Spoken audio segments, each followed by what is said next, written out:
Hello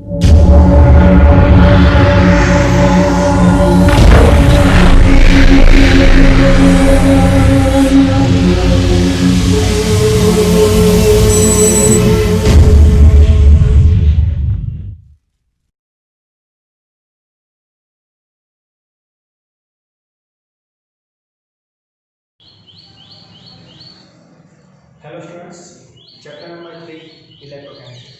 हमने last lecture में देखा था मोलर कंडक्टिविटी एंड उसके बाद में देखा था इक्विवेलेंट कंडक्टिविटी। आज हमारा टॉपिक है, एक्चुअली टॉपिक तो आज हमारा है measurement of conductance of electrolytic solution. लेकिन उससे पहले हम थोड़ी सी डिस्कशन करेंगे फैक्टर्स अफेक्टिंग आयोनिक और electrolytic conductance of electrolytic solution. That means factors affecting conductivity of electrolytic और ionic solution. Guys, ये दोनों टर्म याद रखना। एग्जाम में कई बार आपको एज अ VSQ और MCQ में in place of electrolytic conductivity आपको डायरेक्ट पूछेंगे आयोनिक कंडक्टिविटी। ठीक है, actually molar conductivity, equivalent conductivity, electrolytic conductivity and ionic conductivity all are same but the name is only differ. हर एक में आपको याद क्या रखना है, हर एक में आपको याद रखना है कि conductive will be done with the help of ions, with the help of ions. आपको केवल ये बात याद रखनी है। चलिए पहले हम उसका एनालिस्ट करते हैं, एनालिस्ट द फैक्टर्स, और उसके बाद मैं आपको वन बाय वन समझाता हूँ कि हर एक का सिग्निफिकेंस क्या होता है। The first factors that affecting conductivity, that is nature of electrolyte. Second factor is nature of solvent. Third factor is size of ions produced and their solvation.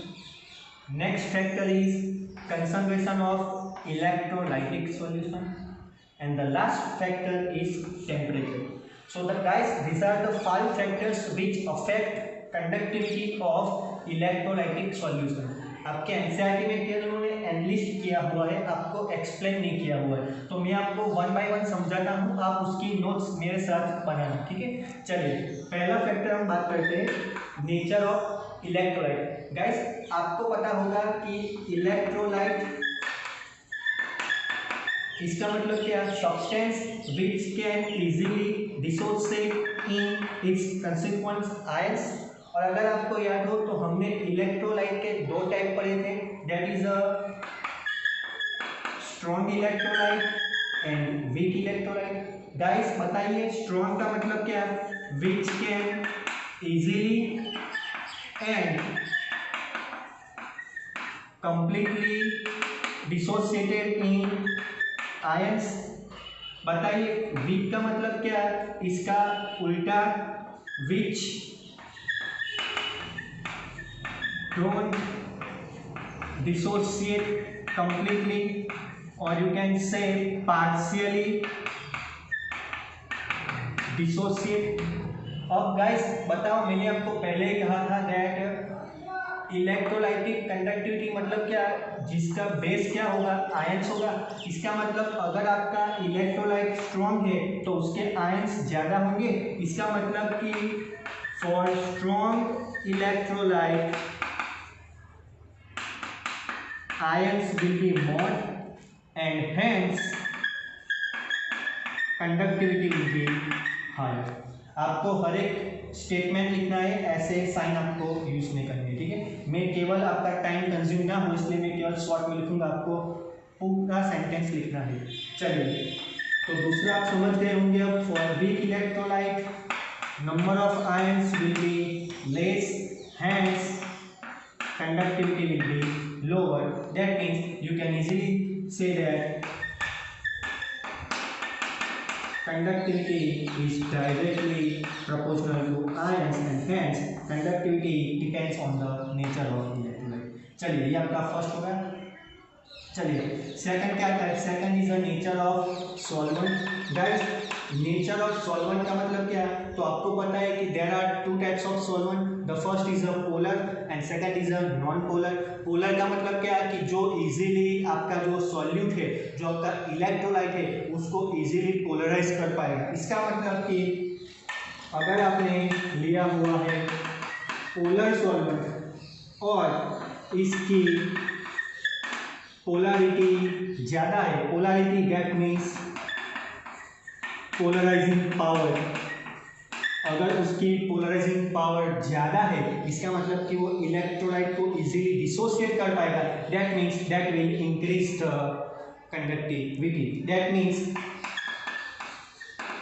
polarity is directly proportional to conductivity।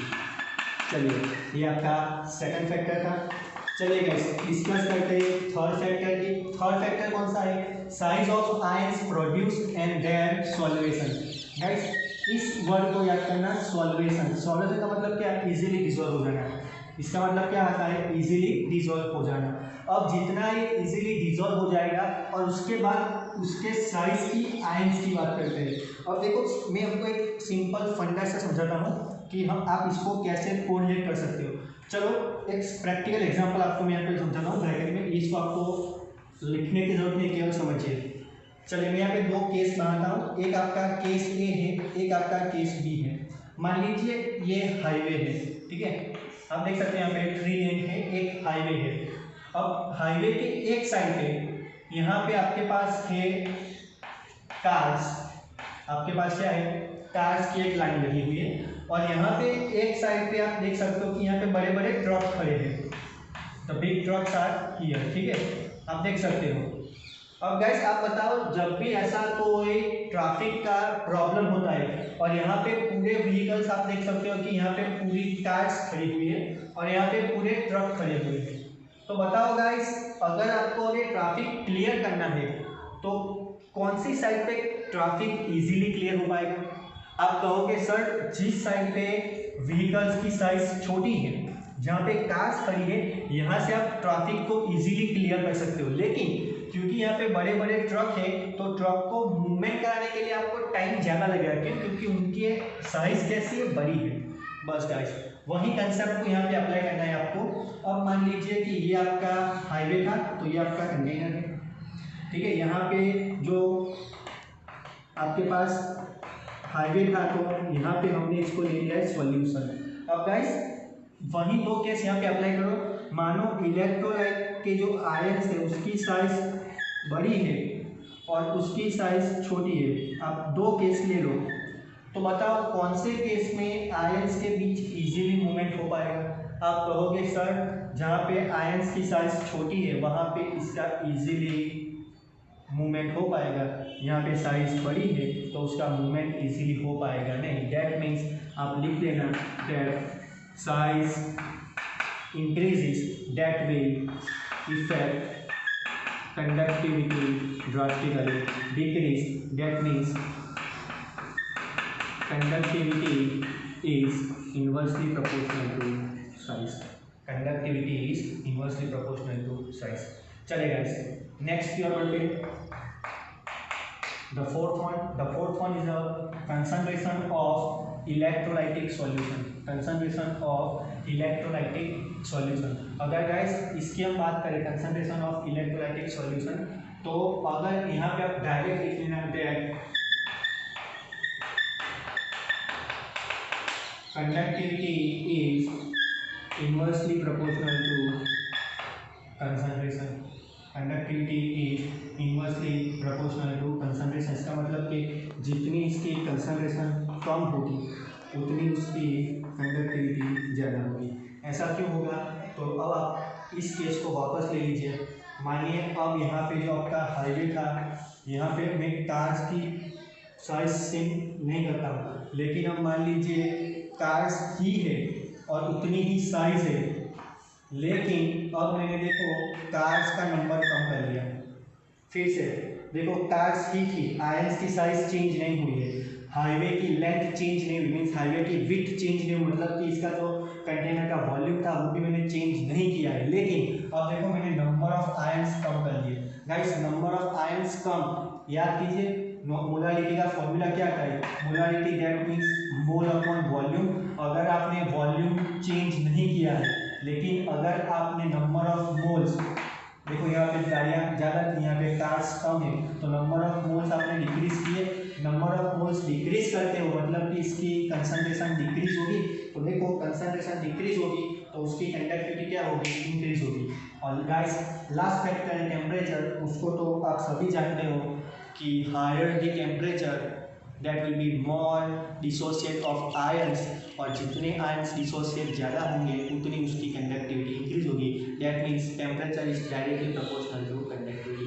So this are the 5 factors that affect conductivity of electrolytic और ionic solution.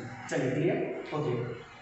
चलो भाई आज का main concept को बात करते हैं। आज का मेन कंसेप्ट है measurement of conductance. Measurement of conductance of electrolytic solution. अब देखो आपके बोर्ड पे जो लिखा हुआ है वो फिगर में आपको बता देता हूँ। पहले फिगर कौन सी है, ये फिगर है principle of Wheatstone bridge. Principle of Wheatstone bridge आपने गाइस ये फिनोमिना का नाम सुना होगा फिजिक्स में, ठीक है, क्योंकि हम चैप्टर की बात कर रहे हैं, फिजिकल केमिस्ट्री का चैप्टर है और आपको पता होगा दैट ब्रांच ऑफ साइंस और branch of chemistry in which the concept और the principles of physics will be used for the occurrence of chemical reaction, इसीलिए हम इसको कहते हैं फिजिकल केमिस्ट्री। अब देखो आप सभी को पता होगा कि व्हिटन ब्रिज का काम क्या होता है, ठीक है, और ये सब स्टार्ट करने से पहले मैं आपको बता देता हूँ कि ये पूरा फिनोमिना जो है, पूरा कंसेप्ट है वो एक्सपेरिमेंटल है। तो गाइस जो बच्चे वीक हो वो यहाँ से वीडियो आगे मत देखना, इसका कोई काम नहीं है, ठीक है, लेकिन जो बच्चे कुछ जानना चाहते हैं, जिसकी क्यूरियोसिटी ज़्यादा है, वो बच्चे वीडियो को कंटिन्यू रख सकते हैं, ठीक है। आपके एनसीईआरटी में एक टॉपिक दिया हुआ है, that's why it's my responsibility to explain you, बाकी एग्जाम पॉइंट ऑफ व्यू इसमें से कुछ नहीं आएगा, ठीक है। तो जिस बच्चों को कंटिन्यू रखना है वो कंटिन्यू रख सकते हैं, बाकी लोग पॉज करके या फिर एंड कर सकते हैं। चलिए अब आप सभी को पता होगा कि व्हिटन का एक व्हिटन ब्रिज का एक प्रिंसिपल है, और वो प्रिंसिपल क्या है, you can identify unknown resistance, you can identify the unknown resistance with the help of this equation। अब देखिए इस इक्वेशन को समझिए, यहाँ पे आपका जो R1 है वो आपका वेरिएबल रेजिस्टेंस है जिसको आप चेंज कर सकते हो, ठीक है। आपने फिजिक्स के प्रैक्टिकल में देखा होगा वो ब्लैक पिन आती है, अगर आपने उसमें उस बॉक्स में 10 ओम की पिन उठाई मतलब कि रेजिस्टेंस कितना है, 10 ओम का है। अगर आपने 15 ओम की पिन उठाई मतलब कि उसका रेजिस्टेंस कितना है, 15 ओम, ठीक है। ये R2 है वो अननोन रेजिस्टेंस है। अननोन रेजिस्टेंस किसका है, तो ये अननोन रेजिस्टेंस है आपके इलेक्ट्रोलाइटिक सॉल्यूशन का। किसका है, आपके इलेक्ट्रोलाइटिक सॉल्यूशन का ये रेजिस्टेंस है। अब आप मुझे कहोगे सर हमें फाइंड करना है कंडक्टेंस, तो हम रेजिस्टेंस फाइंड क्यों करेंगे। तो गाइस आप कंडक्टेंस या कंडक्टिविटी डायरेक्ट फाइंड नहीं कर सकते हो, लेकिन अगर आपने व्हिटन ब्रिज का ये कंसेप्ट इस्तेमाल किया तो आपको उस सॉल्यूशन का क्या मिल जाएगा, रेजिस्टेंस मिल जाएगा। और आप सभी को पता है that conductance is inversely proportional to resistance. अगर आपको रेजिस्टेंस मिल गया तो उसका इन्वर्स आपको क्या मिल जाएगा, कंडक्टेंस मिल जाएगा। और आपको पता है कि conductivity that means conductance into cell constant, मतलब कि अगर आपको जी स्टार फाइंड करना है तो आप जी इनटू कांस्टेंट L/A ऐसा कुछ इक्वेशन भी इस्तेमाल कर सकते हैं। तो इसके लिए आपको चाहिए कंडक्टेंस, और कंडक्टेंस के लिए आपको क्या चाहिए, रेजिस्टेंस, और रेजिस्टेंस के लिए आपके पास क्या है, ये फॉर्मूला आपके पास दिया हुआ है। चलो अब देखिए R1 तो आपके पास वेरिएबल था ही, अब अगर आपके पास R3 और R4 की वैल्यू अवेलेबल है bye knowing values of R1, R3 and R4, आपको इजीली R2 की वैल्यू मिल जाएगी। कैसे मिल जाएगी, तो आप सीधा प्लेस कर सकते हो R2, अगर इसको बनाओ subject of formula then R2 is equal to R1 into R4 upon R3। चलिए क्लियर, यस या नो। अब गाइस देखिए अगर आपको रेजिस्टेंस फाइंड करना है किसका, इलेक्ट्रोलाइटिक सॉल्यूशन का, तो आप पूरा सॉल्यूशन डायरेक्ट यहाँ पे नहीं ला सकते। देखिए ये सभी जो आपको दिए हुए हैं ये सभी तो आपके पास वायर के फॉर्म में है, ठीक है। लेकिन आपको पता है कि आपके पास तो क्या होता है, आपके पास होता है सॉल्यूशन। तो अगर आपको उस सॉल्यूशन का रेजिस्टेंस फाइंड करना है तो उसके लिए हम यूज करते हैं एक इक्विपमेंट जिसका नाम आता है कंडक्टिविटी सेल। जिसका नाम क्या आता है, कंडक्टिविटी सेल। उसको बनाते कैसे है, तो उसको एक सील्ड ग्लास लेते हैं, क्या लेते हैं, सील्ड ग्लास लेते हैं। उस ग्लास में हम क्या करते हैं, जो आपका इलेक्ट्रोलाइटिक सॉल्यूशन है जिसकी आपको कंडक्टेंस फाइंड करनी है उसको हम फिलअप करते हैं। ये आपका आता है इलेक्ट्रोलाइटिक सॉल्यूशन, ठीक है।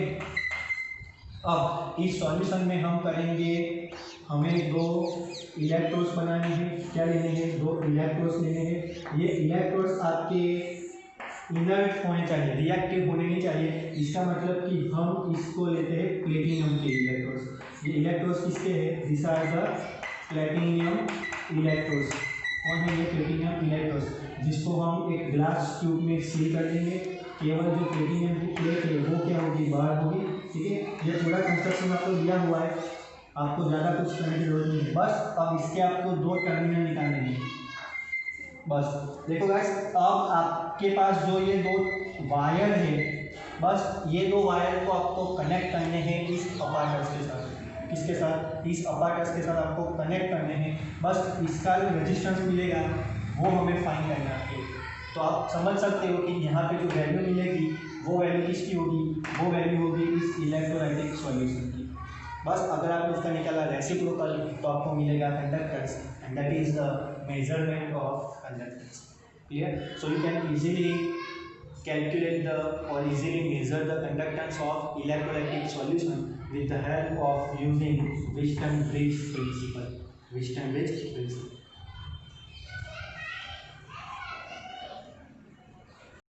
After completion the measurement of conductance of electrolytic solution, we are now moving towards next topic और next portion, और वो हमारा है illustration 3.4 और illustration है 3.5। चलिए सबसे पहले हम बात करते हैं, डिस्कशन करते हैं illustration 3.4 की। सो आपसे एक रिक्वेस्ट है कि वीडियो स्टार्ट करने इससे पहले आपके पास कैलकुलेटर और सब लेके बैठ जाना, ठीक है।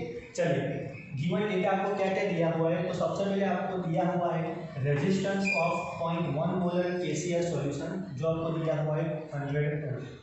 फिर आपको फर्दर में कहा है कि अगर आपने उस सॉल्यूशन की कंसंट्रेशन की 0.02 मोलर तो उसका रेजिस्टेंस आपको मिलता है कितना, 590 ओम। और आपको कहा गया है calculate the conductivity and molar conductivity of solution 0.02 molar KCl। Further उन्होंने आपको कंडक्टिविटी दी हुई है 1.29 siemens into metre inverse for solution 0.1 molar KCl। चलिए तो गाइस आपको फाइंड क्या क्या करना है, आपको फाइंड करना है लैम्बडा m और आपको फाइंड करना है कंडक्टिविटी। और आप सभी को पता है कि कंडक्टिविटी आपको फाइंड करनी है तो उसके लिए आपके पास सेल कांस्टेंट की वैल्यू होनी चाहिए। अगर आपके पास सेल कांस्टेंट की वैल्यू है तो आप इजीली कंडक्टिविटी फाइंड कर सकते हो।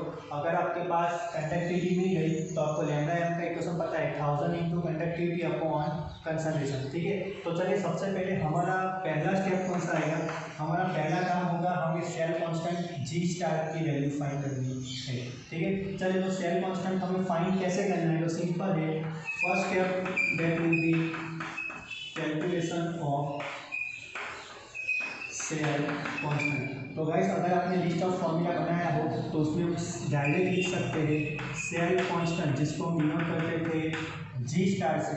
G star is equal to resistance into conductivity, resistance into conductivity. अब देखिए हमें किस वैल्यू के लिए दोनों वैल्यू दी हुई है, मीन्स किस कंसंट्रेशन के लिए दी हुई है। तो देखो आप डेटा देखोगे तो आपको 0.1 मोलर KCl के लिए दोनों की वैल्यू दी हुई है। आपको 1 मोलर KCl के लिए R की वैल्यू पता है जो है 100 ओम, और कंडक्टिविटी आपको दी हुई है उसकी कंडक्टिविटी कप्पा आपको दी हुई है दैट इज 1.29। तो गाइस इसका यूज करके आप डायरेक्ट सेल कांस्टेंट निकाल सकते हो। आपका सेल कांस्टेंट आपको इजीली मिल जाएगा, that cell constant that will be R, वो आता है कितना 100 into conductivity 1.29, that means 129 metre inverse. अगर आपने इसको कन्वर्ट किया सेंटीमीटर में तो उसका आपको आंसर मिलेगा 1.29 सेंटीमीटर इनवर्स। इनवर्स। चलिए एक हो गया। चलिए अब सेकंड स्टेप की ओर आगे बढ़ते हैं। सेकंड स्टेप क्या है आपका? सेकंड स्टेप है calculate the conductivity. Calculate the conductivity. देखो गाइस, इस फॉर्मूले का आप सीधा इस्तेमाल कर सकते हो। अब देखो आपके पास रेजिस्टेंस दिया हुआ है, किसके लिए? अब देखेंगे हम बात करेंगे calculate conductivity for 0.02 molar KCl। तो उसके लिए आपके पास R की वैल्यू दी हुई है। कितना दिया हुआ है? R आपको दिया हुआ है 520 ओम, तो दैट विल बी 520 ओम। और आपने सेल कांस्टेंट अभी कैलकुलेट किया G स्टार। याद कीजिए सेल कांस्टेंट कभी चेंज नहीं होगा, कंसंट्रेशन चेंज करोगे लेकिन सेल कांस्टेंट चेंज नहीं होगा। और उसके लिए कितनी आपकी उसकी आपके पास वैल्यू है 1.29 सेंटीमीटर इनवर्स। तो सीधा आपको मिल जाएगा कंडक्टिविटी। दैट मीन्स कंडक्टिविटी का फॉर्मूला क्या आएगा? Conductivity is equal to cell constant G star upon resistance R 1.29 upon 520। चलिए आपको जो आंसर मिलेगा उसको आप यहाँ पे मेंशन कर देना। और इसका यूनिट क्या आएगा? इसका यूनिट हम लेंगे साइमन इनटू सेंटीमीटर इनवर्स। ठीक है। चलिए अब लास्ट स्टेप 3 सभी को बताइए। नेक्स्ट क्या आएगा? Calculate molar conductivity. क्या आएगा? कैलकुलेट मोलर कंडक्टिविटी मतलब कि फाइंड क्या करना है? Lambda M. आप सभी को पता है lambda M is equal to 1000 into kappa upon concentration C. आपको कप्पा की वैल्यू मिल जाएगी यहाँ से, और आपको पता है कंसंट्रेशन कितनी है? कंसंट्रेशन है 0.02। बस आप इसमें कप्पा की वैल्यू प्लेस करोगे तो आपको लैम्बडा एम मिल जाएगा। 3.5 आपको क्या दिया हुआ है? 3.5 में आपको एक ऐसा कहा गया है कि एक कॉलम है जिसकी डायमीटर आपको दी हुई है 1 सेंटीमीटर, जिसकी लेंथ आपको दी हुई है 50 सेंटीमीटर। और आपको कहा गया है कि उस कॉलम में आपने फिलअप किया है 0.05 मोलर NaOH सॉल्यूशन, जिसका रेजिस्टेंस आपको दिया हुआ है 5.55 इंटू 10⁻³ ओम। आपको डेटा में पूछा गया है calculate resistivity, conductivity and molar conductivity. देखो गाइस, मेरा काम केवल आपको एक चीज़ फाइंड कराना है। अगर मैंने आपको एक चीज़ फाइंड करना सिखा दिया उसके बाद आपको दोनों चीज़ मिल जाएगी। कैसे? तो सबसे पहले डेटा मीन्स एग्जाम्पल स्टार्ट करने से पहले आपको थोड़ा बहुत रफ वर्क सिखा देता हूँ, फिर आप आगे खुद से कर सकते हो। देखिए सभी को पता है अगर आपको रेजिस्टिविटी मिल गई तो रेजिस्टिविटी का रेसिप्रोकल क्या होता है? कंडक्टिविटी। मतलब कि मैं अगर आपको रेजिस्टिविटी ला के देता हूँ तो उसके बेस पे आप कंडक्टिविटी फाइंड कर पाओगे। ठीक है। चलिए वेरी गुड। अगर आपको कंडक्टिविटी मिल गई तो आपको पता है कि molar conductivity that means 1000 into kappa upon concentration. Guys concentration तो आपको दिया हुआ है 0.05, हमने कप्पा फाइंड कर लिया। इसका मतलब कि मेरा अब काम क्या बनता है? आपको केवल रेजिस्टिविटी फाइंड करके देना। ठीक है। अब रेजिस्टिविटी फाइंड करने से पहले हमें एक चीज़ फाइंड करनी पड़ेगी और वो चीज़ है, चलिए अब स्टार्ट करते हैं हम सॉल्यूशन। तो अब हमें सबसे पहले फ्रेंड्स कैलकुलेट करना पड़ेगा सेल कांस्टेंट G स्टार। और सभी को पता है कि G स्टार का फॉर्मूला क्या आता है? Length upon area. गाइस आपको लेंथ दिया हुआ है 50 सेंटीमीटर, आपको एरिया नहीं दिया हुआ है। तो आप सभी को पता है कि अगर आपको कॉलम दिया गया है तो कॉलम का शेप क्या होगा? सिलेंड्रिकल होगा या सर्कल होगा, तो उसका एरिया क्या आएगा? Area will B πr²। Guys आपको रेडियस में आपको डायामीटर दिया हुआ है। डायामीटर कितना दिया है? 1 सेंटीमीटर। तो as you know that diameter is 1 centimetre, that means area will be 0.5 centimetre. बस गाइस पाई की वैल्यू 3.4 और r² 0.5 का आप स्क्वायर निकालोगे तो आपको एरिया मिलेगा and area will B 0.785 centimetre square. चलिए अब दोनों वैल्यू प्लेस करो G स्टार में, तो लेंथ 50 अपॉन 0.785, तो आपका जो सेल कांस्टेंट है उसकी वैल्यू आपको देखने को मिलती है समथिंग लाइक 63 पॉइंट कुछ आएगा। ठीक है। तो ये आपका आ गया सेल कांस्टेंट। इसका यूनिट सबको पता होगा metre upon metre square, that means metre inverse. चलिए गाइस यहाँ तक कोई डाउट होगा नहीं? चलिए अब स्टार्ट करते हैं। पहली चीज़ फाइंड द रेजिस्टिविटी। तो आप सभी को पता होगा guys, resistivity is a directly you can write R into G star. क्या आएगा? R into G star. ये कहाँ से आया? तो ये सभी को पता होना चाहिए कि ये फॉर्मूला कहाँ से आया। तो आप सभी को याद होगा, हमने एक फॉर्मूला लिया था, आपको याद हो तो आपने ये फॉर्मूला लिखा था G into G star into के। गाइस जी क्या था? कंडक्टेंस। तो इसका रेसिप्रोकल क्या होगा? रेजिस्टेंस। चलिए गाइस, जी स्टार को सेल कांस्टेंट था। गाइस के क्या था? कंडक्टिविटी। तो उसका रेसिप्रोकल क्या होगा? रेजिस्टिविटी होगा। तो आपको फाइंड क्या करना है? रेजिस्टिविटी। तो रेजिस्टिविटी को आप यहाँ पे लाओगे तो फॉर्मूला क्या आएगा? रेजिस्टेंस अपॉन जी स्टार। ठीक है, हमने इसका इस्तेमाल किया, ये फाइंड किया, इसको हमने यहाँ पे प्लेस किया। चलिए, अब आपके पास हर एक चीज़ दी हुई है। रेजिस्टिविटी आपको कितनी दी हुई है? 5 इंटू 55 10⁻³ और उसकी आपको दी हुई है सेल कांस्टेंट की कितनी है? 63। चलिए खुद से सॉल्व कीजिए, आपको रेजिस्टिविटी का वैल्यू मिल जाएगा। चलिए नेक्स्ट स्टेप में गाइस क्या आएगा? आप सभी को पता है कि conductivity that is a reciprocal of resistivity. मतलब कि आपको जो वैल्यू यहाँ पे मिलेगी उसको यहाँ पे प्लेस कर दोगे तो आपको वैल्यू किसकी मिलेगी? कंडक्टिविटी की। और गाइस थर्ड फॉर्मूला कौन सा आता है? Molar conductivity that is your 1000 into K/C। जो वैल्यू आपको यहाँ पे मिली उसको प्लेस करो यहाँ पे और डिवाइड करो कंसंट्रेशन से, जो आपके पास दिया हुआ है 0.05। ठीक है, so this are the 3 fill in the blanks for you, first, second and third, and comment your answer in a comment box so that I can check whether you are right or wrong. Thank you.